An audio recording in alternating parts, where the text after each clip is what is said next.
ગુજરાત માટે 72 કલાક ભારે પૂર આવે એવી વિસ્ફોટક બેટિંગ કરશે મેઘરાજા। ગુજરાત માટે 72 કલાક ભારે મેઘરાજાની બીજી ઇનિંગ વિસ્ફોટક હશે।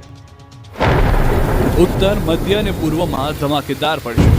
ગુજરાતમાં અત્યાર સુધી મેઘરાજાએ વિસ્ફોટક બેટિંગ કરીને અનેક વિસ્તારો પાણી કરી નાખ્યા છે। ધુઆધાર બેટિંગ કરતા બધું જ પાણી થઈ ગયું છે, ત્યારે જુલાઈ માસમાં પણ જળ વિસ્ફોટ થવાનો છે। મેઘરાજા ખમૈયા કરવાના મૂડમાં તો જરા પણ નથી। ઉપરથી ડબલ પ્રહાર સાથે આગામી 72 કલાક ત્રાટકવાના છે, તેની આગાહી હવામાન વિભાગે કરી છે। આગાહી મુજબ 2 જુલાઈ અને 3 જુલાઈ ભારેથી ભારે વરસાદ પડવાની સંભાવના છે। આખા ગુજરાતને મેઘરાજા ગમરોળી નાખશે। 6 જિલ્લામાં ભારેથી ભારે વરસાદ થઈ શકે।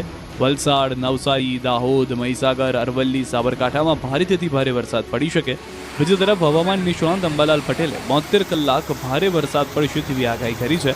તેમના અનુમાન મુજબ 72 કલાકમાં મોન્સૂન ધરી દક્ષિણાવર્ત થશે। ઉત્તર, મધ્ય અને પૂર્વના ભાગમાં અતિ ભારે વરસાદ થઈ શકે। કચ્છના ભાગમાં ભારેથી ભારે વરસાદ થઈ શકે।